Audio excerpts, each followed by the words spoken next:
سن 2018 کی حج کے اوپر میں نے حضرت مولانا طارق جمیل صاحب سے کہا، میں نے کہا مولانا فلاں بہن ہے، پہلے میں بہن کہتا تھا، بس ایک بات بڑی یہاں ہنسنے والی ہے، میں اس کو بہن کہوں. میں نے کہا مولانا، میں ان سے پہلی دفعہ 2017 حج عمرے پہ ملا رمضان میں، ان کی والدہ اور ان کے گھر والوں کو لے کر وہ آئے تھے. تو میں نے کہا بہن آپ کو کچھ کام ہو تو مجھے ضرور بتانا، معاف کرنا یہ بات، لیکن جو حقیقت ہے وہ حقیقت ہے. ہمارے تصور میں بھی اللہ کیا فیصلے کر چکا ہوتا ہے آگے ہمیں نہیں پتہ ہوتے ہیں. پھر میں نے حضرت مولانا سے کہا، میں نے کہا مولانا آپ ان سے بات کریں. مولانا نے بات کی کہ بیٹی میں ملنا چاہتا ہوں. تو کہا کہ میں دبئی آ رہی ہوں. تو مولانا کہ میں ضرور آؤں گا بیٹی آپ کو ملنے. تو میں حج سے واپس دبئی آیا اور وہ بھی اپنی والدہ کے ساتھ دبئی آ گئی. مولانا انہیں ملے 6 سے 8 گھنٹے وہ اپنی والدہ کے ساتھ تھی، مولانا اپنے گھر والوں کے ساتھ تھے، ملے. پھر وہ بھی آ گئے، میں بھی انڈیا آ گیا. مولانا کا اگر سفر تھا کینیڈا کا، مولانا وہاں چلے گئے. مولانا مجھے کہتے ہیں کہ بیٹا اگر آپ کی ثنا سے کوئی سگائی ہو جائے تو بہت اچھا کام آ جائے. میں اللہ کی شان 3 دن جماعت میں تھا، تو میرے ساتھی میرے ایک دوست کو میں نے کہا مولانا کا دماغ سٹکا گیا ہے. میں نے مولانا کے بیٹے کو میسج کیا، میں نے کہا یار والد صاحب کا دماغ، وہ کینیڈا میں تھے تو ہمارا وقت کا فرق تھا. تو بولے کیا ہوا؟ میں نے کہا مولانا کسی کے ساتھ کسی کا بھی نکاح جوڑ دیتے. اگر میں نے کہا میں نے ان کو یہ بات کہہ دی نا تو یہ مجھے جوتا اٹھا کے ماریں گے کہ یہی کام رہ گیا ہے. پھر میں نے اللہ کے آگے مانگا، میں نے کہا یار بات تو بڑی ہے لیکن پتہ نہیں کیا ہے یہ 2018 کی میں آپ کو بات کر رہا ہوں. 19 پورا چلا گیا. 19 رمضان میں حضرت مولانا عبدالرزاق صاحب اور ہم ساتھ میں اکٹھے عمرے کے سفر پہ ساتھ تھے. تو مولانا کو میں نے کچھ چیزیں بتائی تو مولانا مسکرائے. مولانا نے ظاہر سی بات ہے کوئی بھی مسکرائے گا آدمی. میں ایک طرح سے مولوی، اپنی زندگی مولویوں کی سیدھی سادھی زندگی ہوتی ہے. تو مولانا بھی مسکرائے. میں نے مولانا کے بیٹے سے کہا، میں نے کہا مولانا کسی کا بھی رشتہ کسی کے ساتھ بھی جوڑ دیتے پیچھے مڑ کے پوچھتے نہیں اس کا کیا حال ہے؟ تو بولے ابھی تک آپ نے لڈو منہ میں رکھا ہے. میں نے کہا یار اب لڈو ایسا پکڑا ہے کہ منہ میں تو رکھنا ہی پڑے گا. تو پھر مولانا کی طبیعت بہت خراب تھی مدینہ منورہ میں. پھر ہم لوگ انڈیا آ گئے اور اس کے بعد وہ جارڈن میں تھی، ان کی شوٹنگ چل رہی تھی. 20 میں وہ واپس آئی. پھر میں اللہ کی شان عمرے پہ مدینہ منورہ میں تھا فروری کے مہینے میں، لاک ڈاؤن سے قبل. تو ان کا میسج آیا کہ میں آپ سے بات کرنا چاہ رہی ہوں. 3-4 دفعہ میسج آئے. میں حرم میں تھا تو میں دیکھ نہیں پایا. پھر میں نے رات میں بولے میں آپ سے کچھ بات کرنا، کچھ مسائل تھے. وہ مجھے کہے کہ یہ مسائل اب مجھے سمجھ نہیں آ رہا ہے میرا کیا ہوگا. فروری کا زمانہ تھا، لاک ڈاؤن لگ گیا. انہوں نے اللہ سے مانگنا شروع کیا، کچھ مسائل تھے. میں نے کہا اللہ تعالیٰ تمہیں اس مسائل سے، اور کوئی دوسرے مسائل نہیں تھے، بس وہ زندگی کے اندر سکون نہیں تھا، چین نہیں تھا. میں نے کہا اللہ تمہیں نکالے گا. جیسے جیسے رمضان قریب آتا گیا، شعبان آتا گیا، انہوں نے کہا کہ میں نے اپنے گھر میں بند کر دیا ہے جو ٹیلی ویژن تھا. میں نے کہا یار شروع رکھو، کیوں بند کیا؟ میں نے کہا چلاؤ یار کیا مسئلہ ہے؟ بولے بس دل نہیں ہوتا. رمضان آ گیا. رمضان میں ماشاءاللہ معمول کے مطابق ہر سال 2 قرآن ختم ہوتے تھے پہلے ان کے. اس سال انہوں نے 3 قرآن ختم کیا. میں نے کہا بڑا اللہ مبارک کرے. رمضان کے بعد انہوں نے مولانا کو کہا کہ مجھے نکاح کرنا ہے انس سے. مولانا کا پھر مجھے آیا. میں نے کہا مولانا 2018 سے یہ 2020 ہو گیا ماشاءاللہ سے. میرے والدین بھی میں نے کہا انتظار کر رہے ہیں. ظاہر سی بات ہے میں ایک ہی بیٹا اپنے والدین کا. تو میں نے کہا مولانا، بولے نہیں اب ہوگا. تو پھر مجھے کچھ سمجھ نہیں آ رہا تھا. تو میں نے ٹھیک ہے، میں نے کیا جون جولائی کا مہینہ تھا اور اسی کے اندر 2-3 ماہ اور گزر گئے. میں نے ان کو کہا یار پھر جیسے اللہ کی طرف سے امتحان بھی آتا ہے، جیسا بندہ ہوتا ہے نا ایسا امتحان ہوتا ہے. لیکن بندہ جمع رہتا ہے نا تو اللہ کی مدد آتی ہے.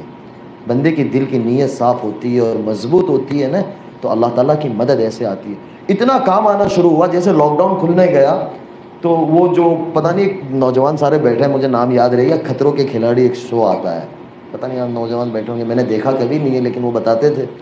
تو اس کی آفر آئی. بولے پہلے جا چکی تھی اور بہت زیادہ. میں نے کہا چلے جاؤ کر لو آپ. میں نے کہا کر لو، ہمارا کیا ہے، 10 دن کی بات ہے آپ کی. بولے نہیں بس نہیں کرنا. اس کے بعد جو انہوں نے یعنی ایک شوٹنگ کی تھی اس کا دوسرا پارٹ آ رہا تھا، اس کے لیے وہ بہت زیادہ مشہور ہوئی تھی. تو کام بولے اتنا آیا کہ 17-18 سال کی زندگی میں کبھی اتنا نہیں آیا، اتنا کام آنا شروع ہو گیا. میں نے کہا یار کر لو. پھر انہوں نے کہا کہ میرے سر سے اپنے دوپٹہ کبھی نہیں اتاروں گی. میں نے کہا دیکھو یہ بہت بڑا فیصلہ ہے، یہ آسان نہیں ہے. میں نے کہا آپ اپنی زندگی انجوائے کرو. ہمارا دین کسی کو کسی طریقے سے باندھنا نہیں چاہتا. اللہ تعالیٰ نے ہمارے دین میں بڑی آسانی، بڑی سہولتیں اور بہت زبردست دیا ہوا ہے دین. یہ دین اللہ تعالیٰ مجھے اور آپ کو سمجھا دے، اس کا اصل دین ہمیں اور آپ کو سمجھا دے. تو میں نے ان کو بولے بس میں نے طے کر لیا. مجھے کہا کہ مجھے اناؤنس کرنا ہے، مجھے چھوڑ دینا ہے. میں نے کہا یار آپ سوچ لو. میں ٹالتا رہا. اکتوبر آ گیا. بولا آپ نے اب نہیں کہا نا تو میں اپنے اعتبار سے اناؤنس کر دوں گی. میں نے کہا یار خاموخواہ کیوں یہ کر رہی ہو؟ بس بولے بس میں نے 17 سال زندگی کے اندر لوگوں کو اس سے نقصان پہنچایا ہے، تو میرا نیت ہے کہ میں اللہ کے بندوں کی اور انسانوں کی خدمت کروں، دنیا میں بسنے والے ہر انسان چاہے جو بھی مذہب کا ہو، میں اس کے لیے کام آؤں، میں اس کے لیے خدمت کروں۔ لوگ پریشان حال ہیں تو میں اس کے لیے خدمت کروں، اور اللہ مجھ سے کام لے گا، مجھے کہ میں ان کے کام آؤں۔ میں بڑا یعنی ارادے نہیں کہ اللہ تعالیٰ ان کو اس کے اوپر اتارا کہ میں کوئی ہاسپٹل بناؤں، میں اس طریقے سے کچھ کام کروں۔ میں نے کہا یار یہ بہت بڑا فیصلہ ہے۔ 9 اکتوبر تھا، میں نے کہا دیکھو آپ سوچ لو۔ بولے نہیں بس میں نے طے کر لیا۔ میں نے کہا ٹھیک ہے پھر۔ مغرب کے بعد ڈالا، دوسرے دن اس کو میڈیا نے کور کیا اور چھوڑا۔ میں نے کہا دیکھو یہ بہت بڑا فیصلہ ہے ثنا، یہ یاد رکھنا۔ بولے نہیں، میں نے کہا بس اللہ میاں خیر کرے۔ اور پھر ایسا وقت گزرتا گیا، نومبر آ گیا تو مجھے بزرگوں نے، میں نے مولانا سے مشورہ کیا، مولانا کے بس نکاح کرنا ہے۔ پھر بزرگوں کے مشورے سے نکاح ایسے ہوا کہ آپ یقین نہیں کرو گے، میرے بہنوی نے میرا ایک جوڑی کپڑا تیار کیا، مجھے پتا بھی نہیں تھا میرا جمعہ کو نکاح ہے، جمعرات کو میرے پاس کپڑا نہیں تھا۔ میں نے کہا بس ہو جانا ہے، جا کے مسجد میں بیٹھ گیا۔ حضرت مولانا احمد لاٹ صاحب کا بیان مسجد میں شروع تھا، مولانا لے کے گئے، میں باتھ روم میں تھا، تیار ہو رہا تھا، یعنی وہ سچویشن میں نکاح ہوا ہے۔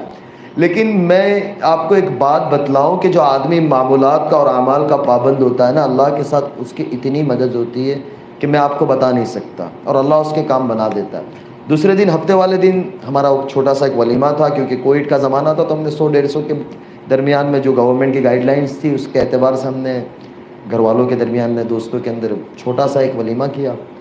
تو شام کے وقت تھا، تو ظاہر سی بات ہے تیاری ہوتی ہے، گھروں کے اندر مہمان ہوتے ہیں، تھوڑے بہت 10 مہمان بھی ہو جاتے تو مستورات میں یہ ہوتا ہے۔ اب ظاہر سی بات ہے دلہن وہ خود تھی، اس نے اس کی سورہ واقعہ پڑھی ہے، سورہ رحمان پڑھی ہے، سورہ سجدہ پڑھی ہے۔ آج جب عشاء کے بعد فارغ ہو تو مجھے کہنے لگی مجھے سورہ رحمان سورہ واقعہ پڑھنے میں، مولوی کھڑا ہو جا تو بھی اب چپ چاپ، اب کوئی رستہ ہی نہیں ہے۔ میں نے کہا 1:30 بج رہا ہے، کل پڑھ لیں گے، چھوڑو نا۔ میں نے کہا ابھی سو جاؤ، نماز تو پڑھ لی ہے۔ بولے نہیں یہ تو پڑھنا ہے۔ میں نے کہا اللہ میاں خیر کرے۔ تو خلاصہ یہ نکلا کہ اللہ تعالیٰ جب دل میں ڈال دیتا ہے اور تھام لیتا ہے نا، تو اللہ پھر کام بھی ایسا لے کے آئے، لوگوں کے دلوں میں محبت ڈال دیتا ہے، عزت ڈال دیتا ہے۔ ہماری ایک بہن ہے انڈسٹری میں، ان کا نام میں نہیں لوں گا، وہ یعنی اتنی مشہور ہے اور ماشاءاللہ سے وہ یعنی ہر وقت کسی بھی طریقے سے لائٹ میں رہتی ہے۔ تو وہ ان کو میسج کرنے لگی کہ یار آپ گاڈ کی اینجل ہو، آپ میرے لیے دعا کرو کہ اللہ میرے لیے بھی اچھا کر دے، اور آپ کو دیکھ کے بڑا اچھا لگتا ہے، سکون آتا ہے۔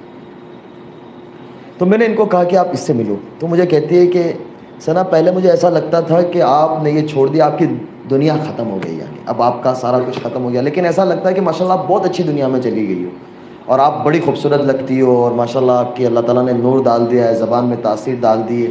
اور پھر اور کوئی بات کہہ دی ہوگی تو 4 دن کے بعد اس بات اللہ تعالیٰ نے سچ کر دی اور ان کا کام ہو گیا، تو لوگ آنا شروع ہوئے۔ تو پتہ یہ چلا کہ اللہ تعالیٰ میرے اور آپ کے اندر وہ صلاحیت رکھی ہے، لیکن اس صلاحیت کو ہم کھولیں اور اللہ کے آگے مانگے کہ اللہ میرے اور آپ سے ایسا کوئی کام لے لے کہ جو ہماری آخرت کا ذریعہ بن جاوے۔ دنیا 4 دن کی ہے، یہ کورونا کے زمانے میں سب کو پتہ چل گیا کہ یعنی کوئی بتا نہیں سکتا کہ میں اتنا وقت رہوں گا اور میں ایسا کروں گا اور میں ایسا کروں گا۔ ارادہ کرنا اور اللہ سے مانگنا ہمارے ہاتھ میں، اس کو پورا کرنا اللہ کے ہاتھ میں ہے۔